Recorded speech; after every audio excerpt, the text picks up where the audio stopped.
Hi everyone. The study of Purim continues. This is the fifth one, and I'm not going to say this is absolutely the last one, but I think that I'm going to wrap this up with this study. And if there is other information coming forth, and as I continue to study the Book of Esther, I will post it. I might post it within another study. I wanted to share some of the pages in which some of this stuff we talked about in the past 5 studies is in the book Countdown. On page 480, you can read the phrase, "Think to change times and laws," which Satan does. He thinks to change the times and the decrees of God. And there's also a the phrasing of the body is destroyed for a season and a time, and all that other language that's related to what we've talked about, and that's on page 480, 481. And then I go into the overflowing reign of Ezekiel 38:21, God's judgment upon Gog, which represents Satan also, and how God removes the northern Satan on page 483, which is Joel 2:20. So from that section of the book, you can review a lot of this stuff that we've talked about over the past 5 studies. So anyway, that's that. A friend emailed me and mentioned that I did not speak about given to the burning flame, how the body was given to the burning flame. I had caught that as I was reading, and I wanted to mention that, so thank you for that. We will talk about that. And even though this is more of a study on Daniel, it was incorporated within the book of Esther study on Purim. So this is part 5, Purim 2012, entitled Given to the Burning Flame. The judgment was set in Daniel, and this includes the believers consuming and destroying it to the end, the dominion of Satan. In Daniel 7:9, I'm going to read this, and also Daniel 5. Daniel 7:9, "I beheld till the thrones were cast down, and the Ancient of Days did sit." And that word thrones there is plural, by the way. So I beheld till the thrones were thrown down, cast down. "And the Ancient of Days did sit, whose garment was white as snow, and the hair of his head like pure wool. His throne was like a fiery flame, and his wheels as burning fire. A fiery stream issued and came forth from before him. Thousands ministered unto him, and 10,000 times 10,000 stood before him. The judgment was set, and the books were opened. And I beheld them because of the voice of the great words which the horn spake. I beheld even till the beast was slain, and his body destroyed and given to the burning flame." That's the topic of this. Now his body, the ISA renders it as the frame of her being a beast. The frame of her destroyed, or his body, and we've talked about how that word body there is geshem, and that related to a hard rule or a hard reign of Satan's dominion, and it is eventually given to the burning flame. But what is that? What is that all talking about? Verse 12, "And concerning the rest of the beasts, they had their dominion taken away, yet their lives were prolonged for a season and a time." We also looked at that season and a time. Is there any time reference that God's giving here? And a lot of people try to relate the word time to a year, and some even say a month and a year. A season, month, and a time, year. I don't see that, and I've studied this, quite extensively, and it's almost like saying their lives were prolonged for a set time or an appointed time, the time that was decreed. I mean, it doesn't really give a duration, in other words, the way we'd know, oh, okay, that's going to be another year, or that's going to be a month in a year. So that, I wish somehow it would, but I'm not seeing that there. I think it's just their lives were prolonged for a season and a time, meaning their lives were prolonged for a set appointed time, whatever it is. I think what verse did we look at regarding time? Oh yeah, when Daniel went to request time from the king of Babylon to interpret the dream. Give me some time. Again, it doesn't really. There wasn't a set amount of time where finally, Daniel said, "Give me a year, give me 2 years, give me a month, give me 2 months." He just said a time. So I just want to be careful with that and not, suggest a year or a month at this point. I think it's better to say it's just in a set appointed time. Now I did a search on the Hebrew word thrones, and it is plural. The ISA reads, "The thrones were hurled." This seems to relate to God setting up kings and removing kings, and He is the one who does this. This identical Hebrew word for throne, korsei, is found one other time in a separate book.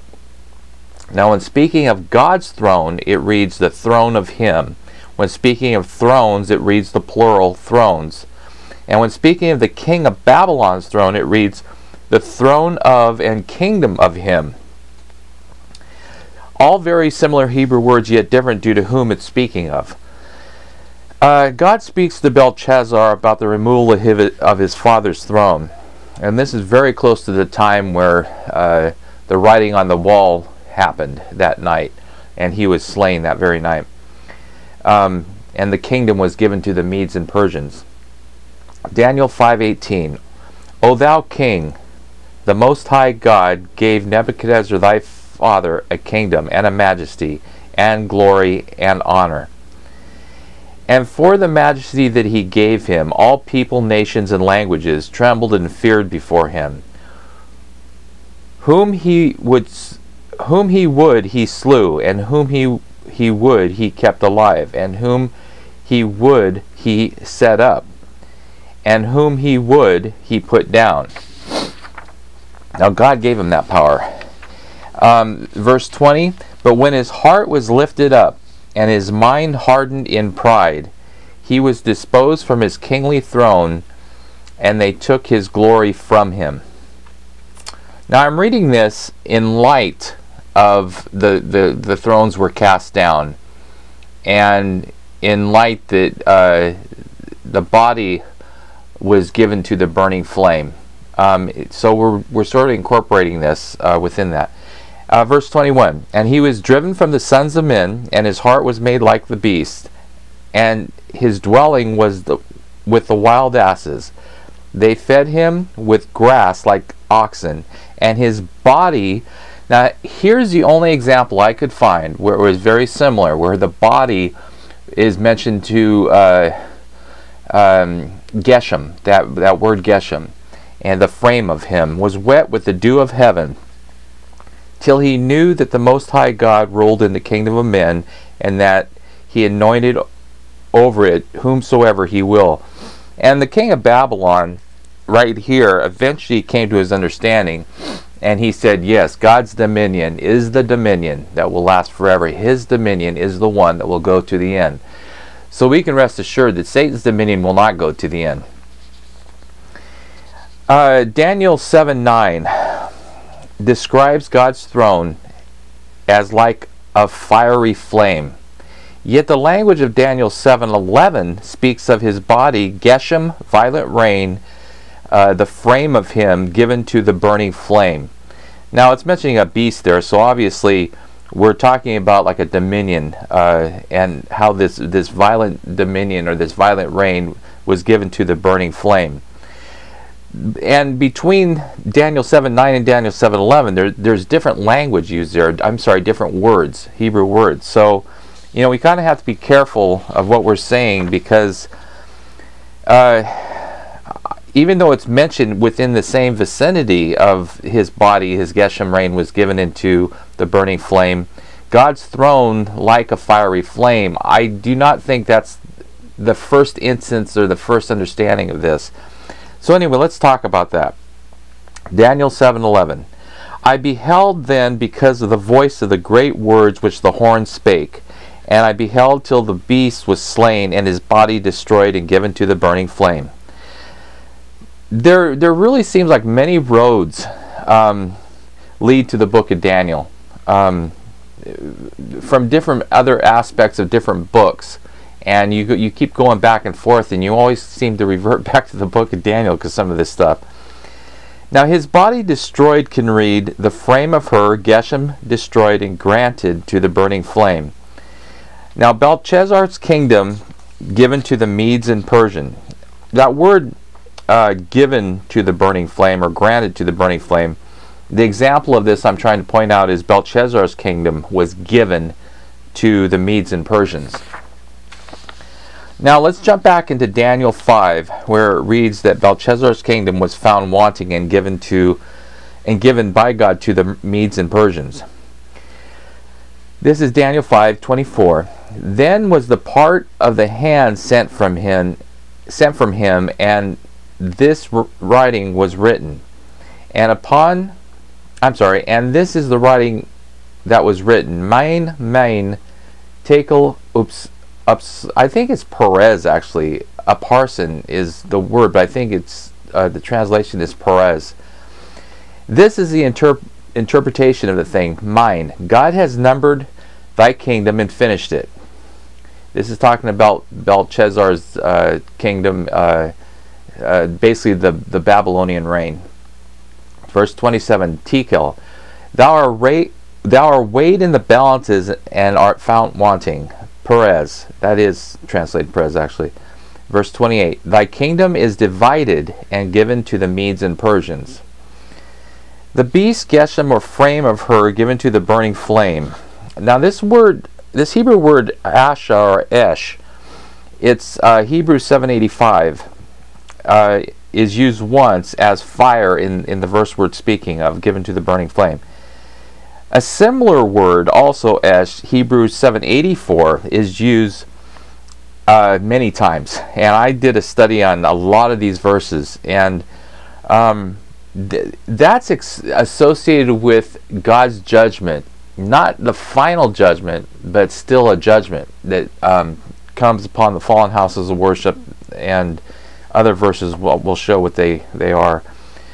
It's used and associated with those who labor in the fire, in the Esh. Now we're speaking of the body given to the burning flame of the beast. So, but then again, we're speaking of people who labor in the fire and weary themselves. So they're actually working in this type of judgment or this type of fire. And I hope that helps point out that it's not. This is not speaking of Christ coming. Yet it's speaking of like a prejudgment, I think, prior to the last day, as God reverses things. The Lord's right hand of judgment is seen in Habakkuk 2, as Habakkuk stands upon his watch, ready to speak when he's reproved. People shall labor in the very fire and weary themselves for vanity. This is Habakkuk 2:12. Woe to him that buildeth a town with blood and establishes a city by iniquity. Behold, is it not of the Lord of hosts that the people shall labor in the very fire? That's that Hebrew word Esh, fire. And the people shall weary themselves for very vanity. For the earth shall be filled with the knowledge of the glory of the Lord, as the waters cover the sea. Woe unto him that giveth his neighbor drink, that puttest thy bottle to him, and make him drunk also, that thou may look upon their nakedness. Thou art filled with shame for glory. Drink thou also, and let thy foreskin be uncovered. The cup of the Lord's right hand shall be turned unto thee, and shameful spewing shall be on thy glory. For the violence of Lebanon shall cover thee, and the spoil of the beast, which made them afraid because of men's blood, and for violence of the land, of the city, and of all that dwell therein. What profit? Now we're speaking of graven images here, so we're speaking of where false worship happens. What profiteth the graven image and the maker thereof that had graven it, the molten image and the teacher of lies? that the maker of his work trusts therein, to make dumb idols. Let's see, this is verse 19. Woe unto him that saith to the wood, Awake, to the dumb stone, Arise, it shall teach. Behold, it is laid over with gold and silver, and there is no breath at all in the midst of it. This is very similar language to Revelation 9, by the way, as they're worshiping worshiping devils. But the Lord is in his holy temple. Let all earth keep silence before him. Now here's another use of esh, or fire. This is Psalm 79:1. O God, the heathen are come into thine inheritance. Thy holy temple they have defiled. They have laid Jerusalem on heaps. The dead bodies of thy servants have they given to be meat unto the fowls of heaven, the flesh of thy saints unto the beasts of the earth. Again, there's language in the New Testament speaking of the fowls of heaven coming to the great feast of God. Here it happens, and then God reverses things. And what was intended for the believers participate in the Lord's Supper. Their blood have they shed like water round about Jerusalem, and there was none to bury them. We are become a reproach to our neighbors, a scorn and derision to them that are round about us. How long, Lord, will thou be angry forever? Shall thy jealousy burn like fire? That's that word esh.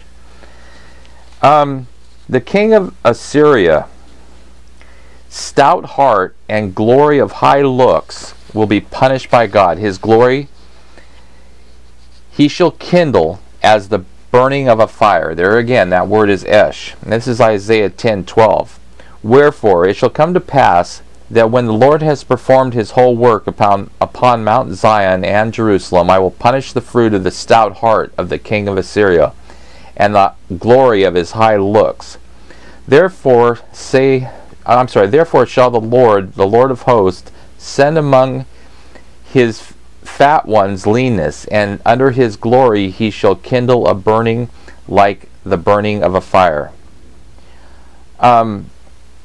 This is obviously a judgment, but it's not a literal fire. But it is the judgment of God. God uses this language as his right hand brings this about.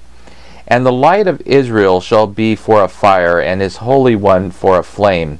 And it shall burn and devour his thrones. It shall burn and devour his thorns and his briars in one day. Here's one more short verse from Ezekiel 38:19. For in my jealousy and in the fire of my wrath have I spoken. Surely, fire there is esh. Surely in that day there shall be a great shaking in the land of Israel. Okay, so now we got to go back to Purim in Esther 9:30. I just hope that established when it says the body is given to the burning flame. I hope that establishes that the dominion of Satan will come under a prejudgment before Christ destroys him on the last day. So, and that's God's mercy there. I mean, if you study the word righteousness, it's Hebrews 6,666, I think it is, Hebrews 6,666. That word, and even Hebrews 6,665, very related word, and Hebrews 6,664, they're all related to the rightness, the righteousness of God, and what happens near the end. If one would only study that one word, I think it would prove, without a doubt, that God's righteousness will go to the end, and not Satan's. And God does this magnificent turnaround, this switching of a time of tribulation into a time of joy, which is highlighted by what is found in the book of Esther. It's highlighted what is found in the book of Job, as Job endured, and God doubled unto him great blessings afterward. Okay, Esther 9:30. And he sent letters unto all the Jews to 127 provinces of the kingdom of Ahasuerus with words of peace and truth. Again, if you have time, study the letters of peace and truth. Study the words of peace and truth. And you'll come to the conclusion that the words of peace and truth relate so much to goodness and the gospel going forth, especially during these final days. 31. To confirm these days of Purim in their times appointed, according as Mordecai the Jew and Esther the queen has enjoined them, and as they had decreed for themselves and for their seed the matters of fasting and their cry. And the decree of Esther confirmed these matters of Purim as it is written in the book. Now this is how the book of Esther closes. This is chapter 10. And the king Ahasuerus laid a tribute upon the land and upon the isles of the sea, and all the acts of his power and his might, and the declaration of the greatness of Mordecai, whereunto the king advanced him, are they not written in the book of the Chronicles of the Kings of Media and Persia? For Mordecai the Jew was next unto King Ahasuerus, and great among the Jews, and accepted of the multitude of his brethren, seeking the wealth of his people. That word wealth is actually seeking the good of his people, and speaking peace to all his seed. Now here's a Psalm of David. I promised in the last study I really do want to close these studies with a proverb or a psalm, and the reason being is because the psalms so relate to today. David, the way, when he presented this, he went through trials. He saw the absolute magnificent grace and mercy of God, and he sung about it. And that's so true to today. You can see what's going on around the world, but through God's word, the promises that are still to come, the reversal that God does. And how can you not be happy and rejoice about that? I many times feel that I'm seeing through the eyes of David what I've experienced in my own life, and it's just incredible. Psalm 71:19. Thy righteousness also, O God, is very high, who has done great things. O God, who is like unto thee? Thou which hast showed me great and sore troubles. Now that word sore troubles is vexing tribulation. Troubles there is very similar to affliction, tribulation. Shall quicken me again, and shall bring me up again from the depths of the earth. Thou shalt increase my greatness, and comfort me on every side. I will also praise thee with the psaltery, even thy truth, O my God. Unto thee I will sing upon the harp, O thou Holy One of Israel. My lips shall greatly rejoice when I sing unto thee, and my soul, which thou hast redeemed. Verse 24. My tongue also shall talk of thy righteousness all the day long, for they are confounded, for they are brought unto shame that seek my hurt. That word righteousness is really what I'm trying to focus on in this final portion of this, because it's just an important word. Again, that is the word Hebrew. It's either 6666 or it's Hebrew 6664 or 5, one of the two, but they're all very related words. This is Psalm 145. David praises God for his fame. David's Psalm of Praise. Psalm 145:1. I will extol thee, my God, O King, and I will bless thy name forever and ever. Every day I will bless thee, and I will praise thy name forever and ever. Great is the Lord, and greatly to be praised, and his greatness is unsearchable. One generation shall praise thy works to another, and shall declare thy mighty acts. I will speak of the glorious honor of thy majesty, and of thy wondrous works. And men shall speak of the might of thy terrible acts, fearful acts. And I will declare thy greatness. They shall abundantly utter the memory of thy great goodness, and shall sing of thy righteousness. The Lord is gracious and full of compassion, slow to anger, and of great mercy. And we're seeing that according to passing the 7,000 year anniversary of the flood, when in 2 Peter it is his long suffering, full of his graciousness, his compassion, slow to anger, and great mercy for the sake of salvation. If you want to see that, read 2 Peter 3. The Lord is good to all, and his tender mercies are over all his works. Now this is Psalm 145:10. All thy works shall praise thee, O Lord, and thy saints shall bless thee. They shall speak of the glory of thy kingdom, and talk of thy power, to make known to the sons of men his mighty acts, and the glorious majesty of his kingdom. Thy kingdom is an everlasting kingdom, and thy dominion endureth throughout all generations. The Lord upholdeth all that fall, and raiseth up all that be bowed down. The eyes of all wait upon thee, and thou givest them their meat in due season. This is Micah 7:7. Let's see, this is how God reverses things. The enemy comes upon a believer, and then God reverses things, and his righteousness shines through. Therefore will I look unto the Lord. I will wait for the God of my salvation. My God will hear me. Rejoice not against me, O my enemy, when I fall. I shall rise again. I will sit in darkness. The Lord shall be a light unto me. I will bear the indignation of the Lord, because I have sinned against him, until he plead my cause, and execute judgment for me.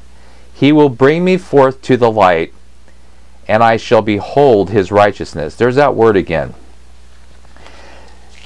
That she that is mine enemy shall see it, and shame shall cover her, which said unto me, Where is the Lord thy God? Mine eyes shall behold her. Now shall she be trodden down as the mire of the streets. In that day that the walls are to be built, and in that day shall a decree be far removed.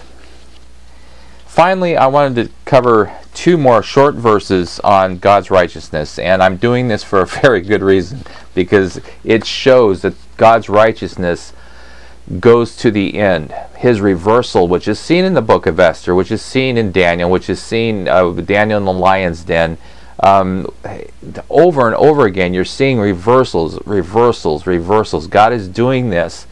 And the Psalms even speak about this. David sung about it. Hosea 10:12. Sow to yourself in righteousness, reap in mercy, break up your fallow ground, for it is time to seek the Lord, till he come and rain righteousness upon you. The final verse is Daniel 9:24. 70 weeks are determined upon thy people, and upon the holy city, thy holy city, to finish the transgression, and to make an end of sins, and to make reconciliation for iniquity, and to bring in everlasting righteousness, and to seal up the vision and the prophecy, and to anoint the most holy. So that shows, again, it's God's righteousness that goes forth to the end. As Satan came as a flood, if at one time in history, whether it's Purim or whether it's months down the road from now, at one time in history, that reversal is going to happen. And Satan's dominion will be given to the burning flame, will be given to the judgment of God. And this will go forth, and the believers will consume and destroy unto the end his dominion. So this is all good news. And if there's anything coming forth from this study of the book of Esther, it's that God's mercy, his long suffering, and his righteousness is something to get excited about. It's something that David sung about. It's seen in various books of the Bible. And this is how we can know that salvation continues to the last day. So I hope this study has been helpful. I really enjoyed restudying this. I remember posting this last March, around the 20th of March, And it's been a whole year, but man, you still continue to study and you learn more and more and more. And there's some other studies I'm doing right now that are fairly exciting. And you know, I hate to keep preempting studies and put in place another study, but there's certain things I think take priority at this point, and that's why I wanted to rapidly finish this one up.